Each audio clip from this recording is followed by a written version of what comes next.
Welcome to ప్రజాక్షేత్రం.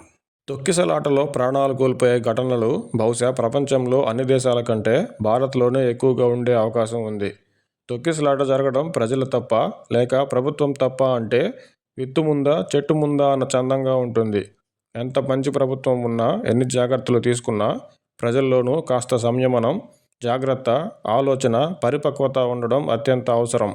అందుకు తగ్గట్లే ప్రజలు వ్యవహరించినా ప్రభుత్వ తప్పిదాలు, అవినీతి, భద్రతా లోపాల మూలంగా జరిగే ఘటనల్లో పూర్తిగా ప్రభుత్వానిదే తప్పవుతుంది.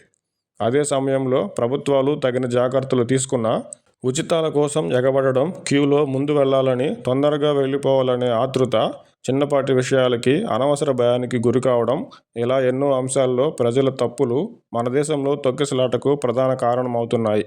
ప్రభుత్వం లేదా ప్రజలు ఎవరిది తప్పైనా తొక్కిసలాట ఘటనలు మళ్లీ జరగకుండా చర్యలు తీసుకోకపోగా పరస్పర రాజకీయ ఆరోపణలకు మాత్రమే పరిమితం అవడం, ప్రజలు మళ్లీ అవే తప్పులు చేస్తుండడంతో మన దేశంలో తొక్కిసలాట ఘటనలు జరుగుతూనే ఉన్నాయి. రాజకీయ పార్టీల సభలు, సినిమా ఫంక్షన్ల మొదలు, పుణ్యక్షేత్రాల దర్శనం మొదలు కుంభమేళాల వరకు, రోడ్ షోల నుంచి వేడుకల వరకు పిచ్చి అభిమానంతో వెర్రితలలకు పోయి భారీగా వెళ్తున్న జనం, ఆపై తొక్కిసలాటలో పదుల సంఖ్యలో ప్రాణాలు కోల్పోయిన ఘటనలు ప్రపంచంలో మరెక్కడా జరగవేమో. ప్రజలు ఇకనైనా ప్రభుత్వ జాగ్రత్తలపై ఆధారపడకుండా క్రమశిక్షణతో స్వీయ జాగ్రత్తలు పాటిస్తూ వివరాలను తెలుసుకుని తగిన విధంగా వ్యవహరించి అవసరమైన మేరకు మాత్రమే గుంపులో పాల్గొనేటట్టు తొక్కిసలాట ఘటనలు జరగకుండా, ఇతరుల ప్రాణాలు పోకుండా వ్యవహరించాలి.